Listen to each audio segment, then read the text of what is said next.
Sejam bem-vindos e bem-vindas. Eu sou Cíntia Bruneta, conselheira do CNMP e presidente da Comissão de Defesa da Probidade Administrativa. Você está no Integridade em Foco. O podcast que coloca a defesa da probidade e da ética em seu devido lugar, como um compromisso colaborativo de toda a sociedade. Lembrando que estamos em vídeo no canal oficial do CNMP no YouTube e nas principais plataformas digitais. Este é o 8º episódio do Integridade em Foco, e ele faz parte de uma série de 3 episódios que trata do papel da Controladoria Geral da União no enfrentamento e na prevenção à corrupção. No primeiro episódio dessa série, nós ouvimos o ministro Vinícius Marques, ministro da Controladoria Geral da União, da CGU.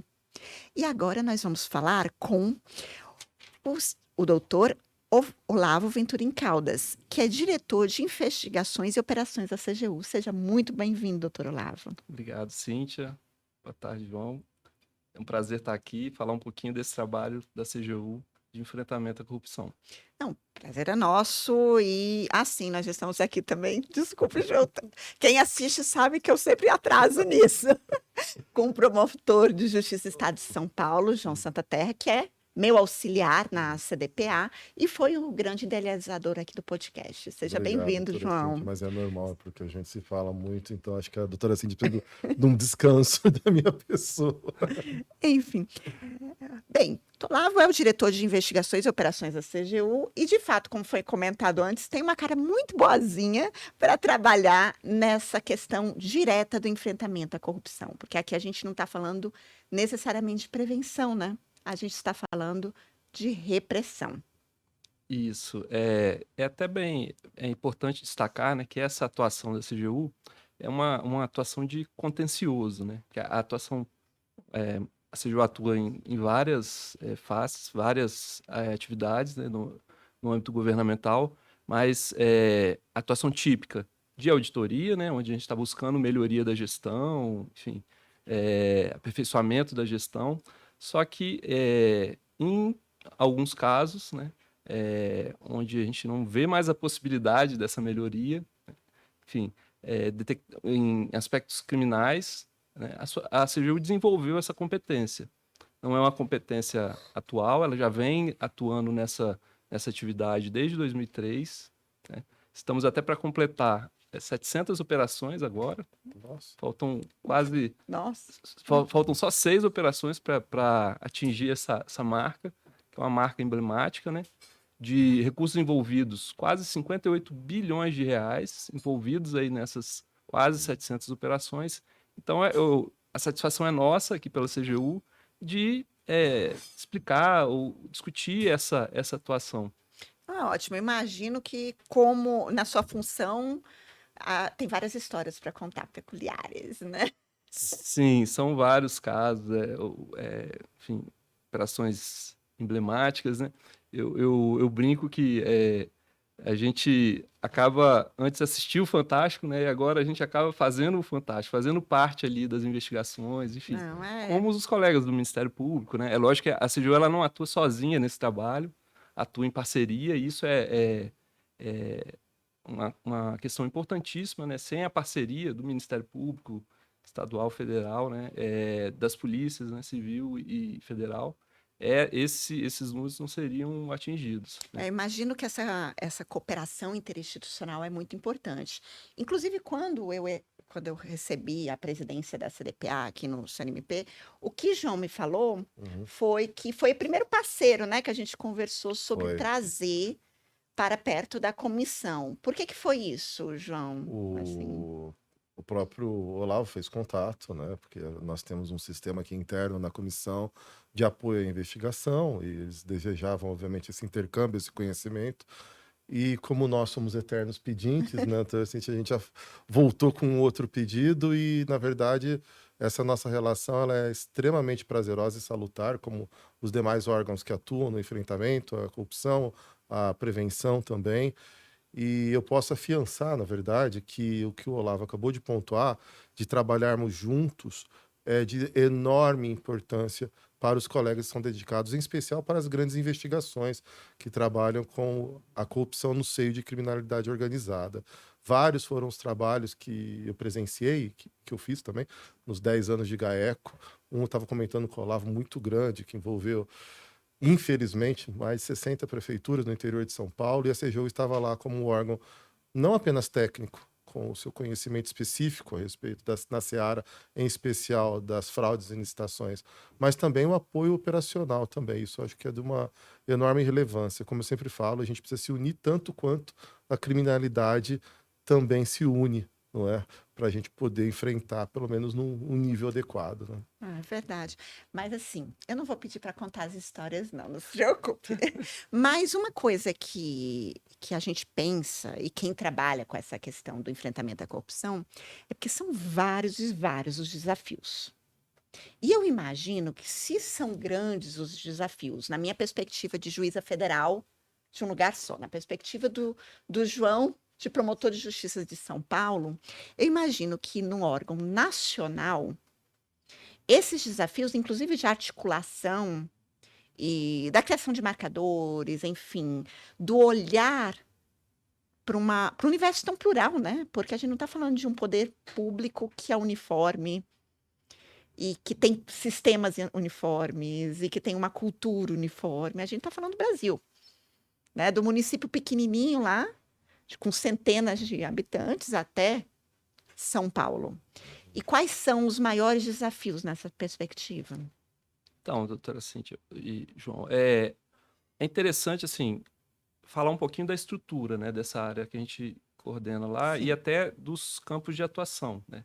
O governo federal, ele tem políticas públicas que perpassam ali as 3 esferas de governo. Então, a gente tem o recurso federal transitando no nível estadual, no nível municipal, né? E esse é o nosso foco de atuação, né? Apesar da gente ter essas parcerias, né, tanto com órgãos estaduais como federais, mas o principal start ali da atuação da nossa diretoria, né, é primeiro a existência de um crime, né, que não se resolve via uma auditoria, e essa questão da existência do recurso federal. Hoje, a diretoria de investigações e operações, ela tem núcleos estaduais, são 27 núcleos aqui no Distrito Federal e mais em cada capital, né? E dedicados aí a buscar ali a apuração de ilícitos, né, que são feitos em relação ao recurso federal. Do ponto de vista de desafio, né, a gente teve aí, nessa caminhada de 20 anos, se a gente olhar 20 anos atrás, nós tínhamos processos em papel, Sim.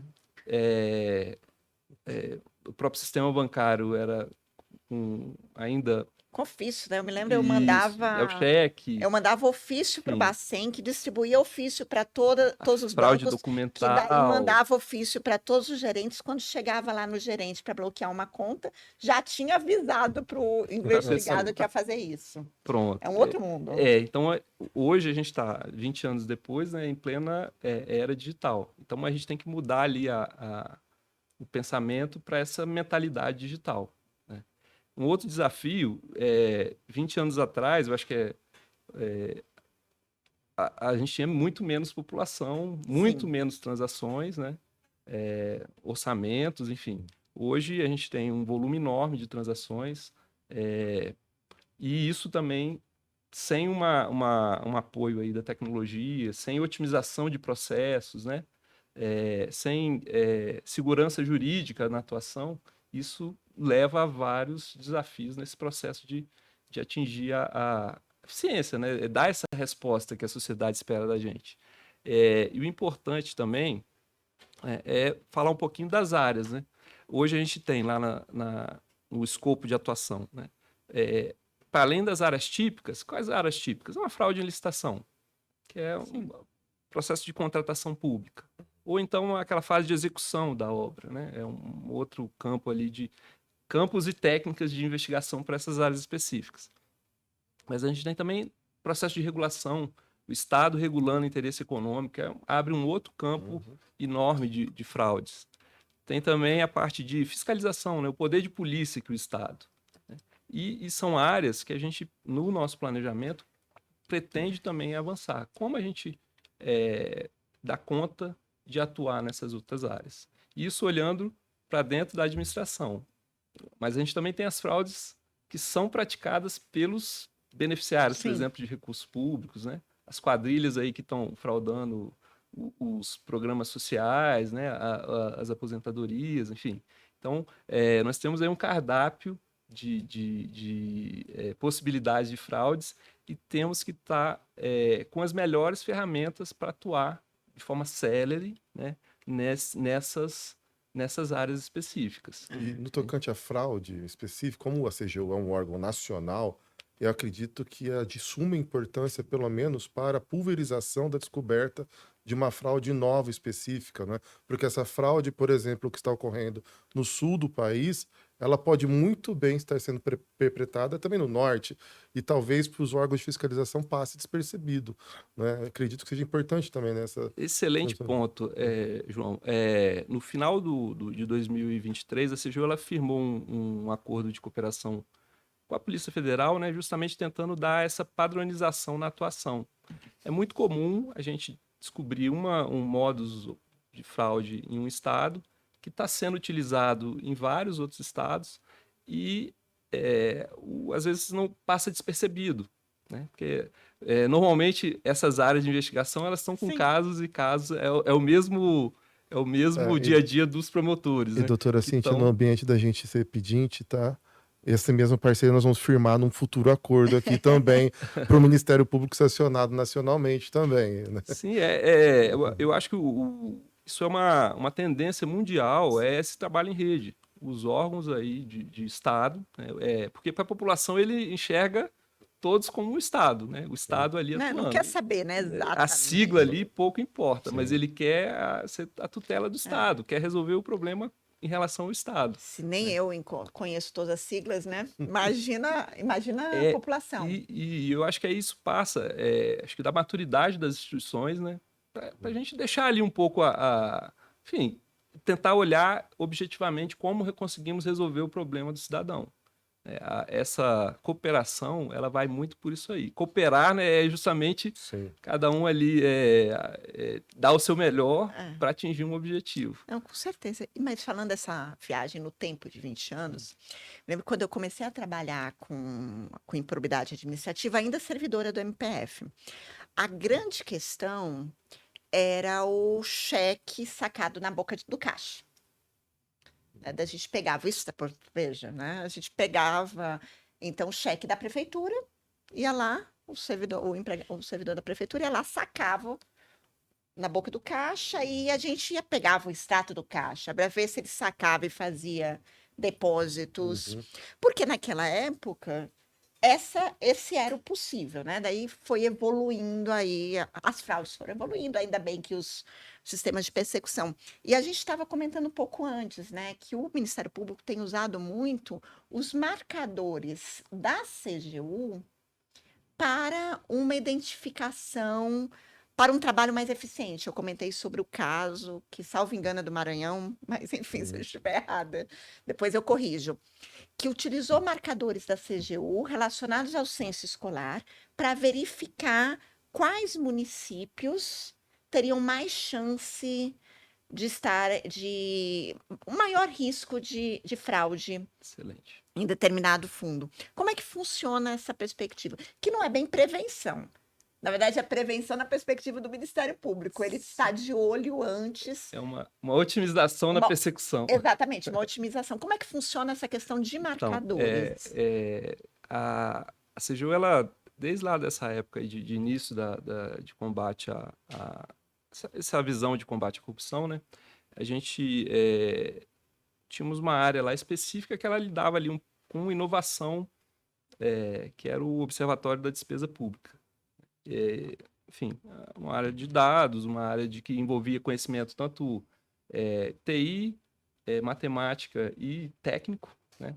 Para gerar modelos aí eficientes de você identificar questões em grandes bases de dados e etc. Né? E lá a gente desenvolveu, né, produtos desse observatório, né, que hoje é uma outra diretoria dentro da estrutura da CGU, que é a Diretoria de Informações Estratégicas, desenvolveu 2 produtos lá. Um é um risco de fornecedor. que ele Certo. é um anacrônico, a gente chama ele de DIC, que é essa ferramenta que, através de vários marcadores ou atributos, né, a gente consegue ali dar uma nota para um fornecedor que está negociando com a União. Ah, muito É, interessante. é interessante. E um outro produto foi o risco relacionado a municípios, né, a partir de características, né, porque corrupção ela surge num escopo de pouco controle. Sim. Então, por exemplo, E quando a muita gente olha, oportunidade, né? pronto, é um cálculo Uhum. que vem o triângulo da fraude, enfim, Teoria e faz econômica do crime, isso, né? teoria econômica do É crime, uma pronto. categorização de risco, Exatamente, né? Então, exatamente. onde você tem a oportunidade e menor custo, né, É. surge ali uma oportunidade para isso. Então, a partir de características de estrutura de controle interno, enfim, volume de recurso, a gente desenvolveu um outro produto lá que é relacionado a risco de municípios. Tá? E aí, enfim, a gente buscando sempre essa questão da escala, né? Porque hoje um desafio, né? A gente tem aí 5.000 municípios, se a gente for olhar a quantidade, por exemplo, de transferências que vão da União para municípios, de saúde, de educação, de área de transporte, enfim, é um volume enorme de transações e com um escopo reduzido de pessoas. Acho que o desafio de volume de processos Sim. É fazer, nos dois lados, é né? fazer tudo isso, né? Porque, Isso, enfim, a gente está falando de inteligência, né? De sim. um trabalho de Ah, inteligência. E o João que adora trabalhar. E é importante, eu acho que nessa parceria, né, enfim, nessas possíveis cooperações, a questão dos microdados, né? A gente Sim. tem que o Ministério Público ele está aí pelo país todo. Então, ele está ali, tá mais perto até da gestão, né? uhum. Enfim, são questões que parecem simples, possam parecer até que não são relevantes, né? Mas o município tem um portal da transparência ativo, Sim. isso é importantíssimo, Sim. né? Porque, enfim, é, ali você pode obter algum dado, tirar alguma dúvida, né? Porque às vezes não é nem fraude, mas é esclarecer. Uhum. A transparência ela ajuda isso, a Sim, deixar com certeza. tudo em pratos E limpos. nessa questão de produção de conhecimento, acho que vale a pena também a gente trazer aqui para a mesa, já que acho que essa é a tônica agora, a que nós estávamos conversando antes um pouco, né? Que há uma grande confusão hoje em dia a respeito do que é a proteção de dados pessoais com a atividade do Estado, que na verdade não é uma possibilidade a nós, seja no Ministério Público, seja na CGU, é uma obrigação, não é? Uma obrigação constitucional, uma obrigação legal, e sem dados a gente não consegue produzir nada, né? Eu acho que, Olavo, você podia falar um pouquinho desse trabalho que é feito hoje em dia com desenvolvimento cada vez de ferramentas tecnológicas, porque os dados, como você mesmo pontuou, nos últimos 20 anos é impressionante, né? Com a massa de dados que nós temos que trabalhar, com a volúpia que a informação ela caminha, a celeridade, inclusive, e isso é bom, mas favorece muito também as oportunidades, muito a criminalidade específica, e para isso o Estado também tem que estar municiado. E eu sei, queria que você falasse um pouquinho, que a CGU tem sim diversas ferramentas hoje em dia, né, que são voltadas para isso, para uma produção de conhecimento, como você mesmo falou, para análise de vulnerabilidades, para ocorrência da corrupção. Você poderia falar um pouquinho de algum sistema específico que nós tenhamos, inclusive, parcerias? Eu acho que é interessante o nosso ouvinte, quem está nos assistindo, saberem Ou disso. possamos ter parceria, né? Também, Também Céu é o possamos. limite. Hoje um bom tema. Eu sou entusiasta desse tema, né? De como a gente usa a tecnologia para facilitar o Sim. nosso trabalho. Enfim, a tecnologia, tem gente que aponta vários malefícios aí da tecnologia, né? De celular e tal, É. mas a gente tem que, lógico, usar para o bem Sim, com e certeza. essa história de a gente poder prever condutas, enfim, conhecer melhor, tomar uma decisão mais acertada, assertiva, com base em dados, é uma área que eu acho que a gente tem que incentivar e avançar, né? A CGU, nesses últimos 20 anos aí de criação, ela investiu muito num grande repositório de dados, né, para justamente apoiar ali, entender melhor as políticas públicas e também apoiar ali a nossa atuação, né? Então, e a partir dessas bases a gente consegue produzir bastante conhecimento, tá? E é interessante nessa área específica de combate à corrupção, né? os organismos internacionais nos cobram pela não só a União está num nível de excelência em termos de enfrentamento, em termos de monitoramento, mas também os entes subnacionais. Uhum. E aí eu acho que essa acho que se a gente consegue levar, né, essas tecnologias, essas ferramentas também para os entes subnacionais, acho que ganha o país como um todo, a sociedade ganha, né? Porque você vai ter ali menor espaço, menor oportunidade Sim. para a prática de fraudes, né? Então, um dos sistemas lá que o CNMP ele tem uma parceria, né, com a CGU, um acordo de cooperação para essa troca tanto de capacidades, né, enfim, de sistemas, de informações, capacitações, que eu acho que é importante destacar isso, né? A CGU ela está também aberta a essas parcerias e colaboração. Nós temos unidades regionais, né? Enfim, a gente sempre orienta que esse contato seja feito com a nossa unidade regional, porque ali já estreita também outras Sim. possibilidades, não só para repressão, mas também as políticas né, de integridade, acesso à informação, que são importantíssimas também nesse conjunto aí de combate ao aumento da integridade, né? O tema Sim. do nosso podcast. Com Exatamente. certeza. Com certeza. E creio eu também que, Olavo, seria importante também deixar claro que essa via é de mão dupla, inclusive para o apoio operacional. Se pudesse falar um pouquinho a respeito do trabalho que vocês também fazem quanto ao apoio operacional, quando nós temos, obviamente, ações conjuntas lá na ponta, né? Sim, esse é um ponto assim que às vezes a gente fala aqui a nível nacional, né? Mas depende muito da realidade Da demanda, local e da sim, demanda, e né? da possibilidade Isso, também, porque não é? De a gente apoio, tem, lógico. enfim, a gente tem ali características diferentes nos Sim. estados, né? Tem estados que a gente tem muito menos pessoas, muito menos capacidade, Sim. aí não tem como auxiliar, né? Enfim, ajudar tanto, enfim, dar esse apoio desejado, né? Mas, enfim, a gente busca sempre essas parcerias, né? Sempre aquela visão de tem que estar envolvido, lógico, a área de atuação da CGU, né? A existência de recurso federal. E é muito comum ter recurso federal e estadual Sim. junto em várias temáticas, e eu acho que é uma parceria que tem que ser estimulada, enfim. Tem que a troca de conhecimento, troca de capacidades, isso é fundamental para a gente melhorar esse nível de integridade, não só aqui no nível de União, né, mas também em todas as esferas aí, né? E assim, em termos de. Porque eu sei, como eu falei no episódio passado, que a gente, principalmente nessa área, está lidando com muitas frentes, com um país continental e com recursos limitados, né? Recursos humanos, recursos tecnológicos. E eu imagino como, né, se nosso trabalho na CDPA, a gente sempre está pensando no projeto à frente, né? Sim. Sempre pensando no que poderia ser feito e no que a gente gostaria de fazer, porque a gente convive com a falta, né? Com as lacunas, com os espaços vazios que a limitação de recursos ou que a evolução da tecnologia ainda não permitiu preencher. É que, enfim, a gente está num momento de muita ebulição tecnológica, mas a gente convive com vazios, né? Acho que todos nós desejamos, devia ter um sistema que fizesse isso.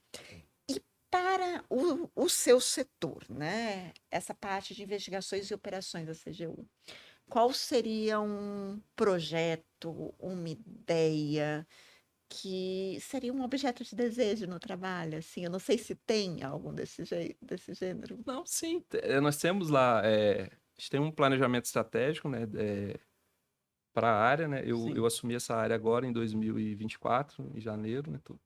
Topei esse desafio aí. E acho que um ponto inicial hoje, por exemplo, apesar das bases que a gente tem, né, no nível federal, ok, nós temos lá a base do CEAF com todos os dados e tal. Mas a gente tem muito programa que é executado por estados e municípios que a gente ainda não tem uma base única nacional dos empenhos, por exemplo, né? A gente tem Sim. ali. E na CGU, nesse grande repositório, a gente está tentando consolidar isso. Para entender assim, é muito na linha que o pessoal usa fora do conheça o seu cliente, né? Uhum. Quem são os fornecedores do setor público? Será que é uma empresa que tem efetivamente um histórico ali, né? E quantos empenhos não são realizados diariamente? Será que a gente tem condição de acompanhar isso? Eu ali monitorar no promotor, no município, no Sim. estado? Não tem. Então, com essas bases, vamos botar assim, nacionais, né? A gente pode chegar num nível que a gente não, se empenhou lá para uma empresa que não tem a capacidade financeira, né? Um sócio com indícios de alto de ser laranja, na expressão que a gente utiliza aí no Sim. dia, ou sem capacidade Sim. financeira, mais técnica, eu poderia ter um alerta, eu poderia ter uma Sim. atuação preventiva, para até às vezes o próprio município ele não está sabendo que aquela empresa ali, Sim, com certeza. o próprio prefeito, o risco de imagem ali para o município, né? Enfim, eu acho que esses mecanismos aí são sonhos de consumo para a gente avançar. Não, eu imagino, Né? porque a intercomunicabilidade dos sistemas, assim, acho que é uma fragilidade aí para Sim. ser enfrentada em órgãos nacionais, né? E eu vou além, não só dentro do setor público, mas também com interação com o setor privado também, né? Sim. Porque o fraudador ali que vai buscar um recurso, vai fraudar ali o Bolsa Família, um BPC ou uma aposentadoria, ele vai transitar pelo sistema Sim. financeiro. Ele Essa vai temática abrir foi uma tratada, inclusive, na nossa última reunião da da ENCLA, ENCLA, exatamente. A gente não fala sigla aqui. A gente tenta traduzir as siglas, porque eu Opa, sofri com Não, muita assim, sigla. que é a Estratégia Veja- Nacional de Combate à Lavagem de Dinheiro e a Corrupção e a Não, Lavagem de lavagem de Dinheiro. dinheiro. Por isso tem dois, né, dois. Não, mas essa eu sabia, porque eu já fiz parte da ENCA. Eu não sabia outra, só para registrar aí, porque, né, não Né, porque precisava. o nosso ouvinte, a gente espera que com esse episódio a gente também tenha uma abertura muito grande para a população. A população não, são tantas siglas que o poder público tem, mesmo que não é possível. Mas nós discutimos essa questão, a gente também Isso. que nós precisamos também do feedback do conhecimento gerado pelos entes privados, pelas empresas, pelos órgãos. O Modelos. CAD chegou a falar isso, né? Isso é fundamental para a gente também trazer também para o setor público, né, e de certa forma ajuda o setor privado, porque ele usa lá vamos pensar assim Essa desculpa? não, o fraudador ele usa vamos botar, a gente não, é difícil você hoje com a tecnologia, é difícil você saber se aquela pessoa efetivamente Sim, existe. é verdade. Né? Se ele consegue aí uma certidão falsa num cartório, enfim, que não tenha tanto compliance, ele faz ali surgir uma pessoa, recebe o benefício do Bolsa Família, do BPC e vai abrir uma conta bancária, vai tomar crédito sem respaldo e ele prejudica tanto o setor público quanto o setor privado. Exatamente. Então, a gente como país ter essas estratégias, né? Porque a gente às vezes pensa só assim, não, como que eu combato no setor público, né? E tenta ali, mas às vezes o setor privado também pode ajudar nessa parceria, né? Para eles é muito interessante, às vezes são dados que já são públicos, mas não estão organizados, já vai gerar ali um alerta, ó, essa pessoa aqui nunca tomou uma vacina. Sim. Né? Então, opa, como assim, nunca tomou uma vacina, né? Essa interação entre o público e o privado, nesse esforço do país reduzir a corrupção, né, que causa aí tantos males aí para a sociedade, acho que é importantíssimo. Não, e só por curiosidade, a gente acha que isso é muito longe. Teve um processo específico que eu peguei que a pessoa chegou no cartório no final da década de 70, e estava sem certidão de nascimento. Daí chegou e disse: olha, eu sou filho de fulano, de cicrano, quero aqui minha certidão de nascimento. E recebeu uma certidão de nascimento. Isso depois, em 2010, mais ou menos, foi que chegou ao Estado isso, porque ele morreu. E daí foi pedir uma pensão por morte, a esposa foi pedir uma pensão por morte para o INSS e descobriu que aqueles mesmos dados ele conseguiu o CPF, só que era tudo em duplicidade. Aqueles mesmos dados tinham sido utilizados por uma outra pessoa que estava viva. E daí no início eu fiquei pensando, não, vai ver que era, né, alguma coisa relacionada, sei lá, ao regime da época, né, de pessoas desaparecidas, porque é final da década de 70. Quando eu fui ver, foi simplesmente um erro na emissão, e essa pessoa, e não se notou que eles usavam os mesmos documentos uma vida inteira. Que isso, claro, foi inocente, mas que poderia não ser, né? Com Sim. certeza. Poderia não ser, Com porque ficam certeza. essas falhas do sistema mesmo.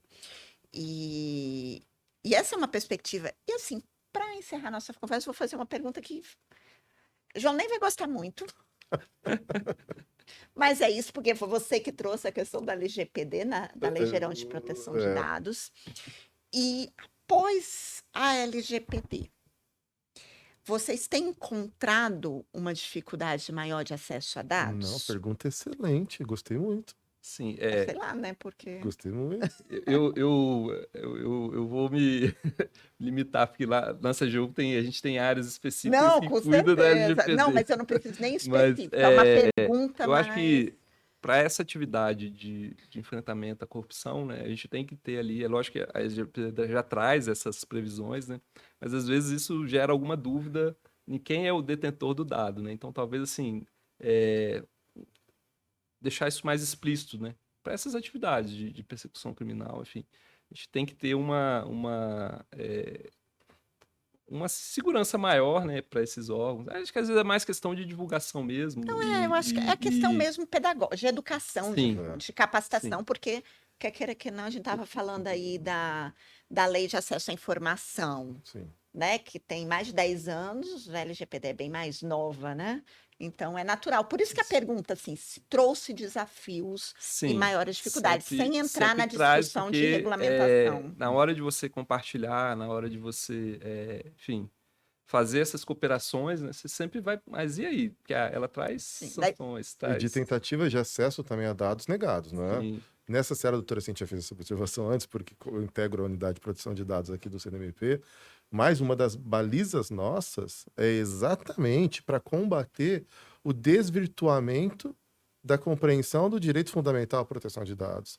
Ele não pode colidir com outro direito fundamental da população, que é a efetiva outorga de proteção contra a prática do crime, contra a prática sim. da improbidade. E alguns entes vêm confundindo isso, utilizando-se desse direito fundamental como anteparo para que o Estado, aí no caso por meio da CGU ou o Ministério Público, inclusive, exerça a sua função. O que nós entendemos que isso daí não tem como ser defendido na ordem constitucional atual, né? a LGPD vai ser objeto aí Sim. de um episódio de podcast, né? Porque Esse eu vou Opa, assistir, que eu será tenho ótimo. Pronto, total vai ser interesse. divertido. Mas muito obrigada, Lavo, pela presença, por trazer aqui um pouco do seu trabalho na CGU. Foi um grande prazer mesmo. Obrigado, Olavo. O prazer foi meu. Eu acho que essa parceria do CNMP com a CGU vai ser muito frutífera. E já está sendo, né? A gente já tem Sim. aí avanços e estamos à disposição. A participação foi fantástica. E você que nos assiste pode e deve participar, sugerindo temas, convidados, perguntas, porque faz parte também do programa. Bem, a gente terá a nossa próxima convidada também vai ser da CGU, que é Eveline Martins Brito, que é secretária executiva da Controladoria Geral da União. E, por enquanto, Integridade em Foco fica por aqui. Para ouvir essa e outras edições do programa, basta acompanhar o canal oficial do CNMP no YouTube e as principais plataformas digitais. A gente se encontra no próximo programa para falar um pouco mais da defesa da probidade, da ética e da transparência na administração pública brasileira. Eu te vejo lá.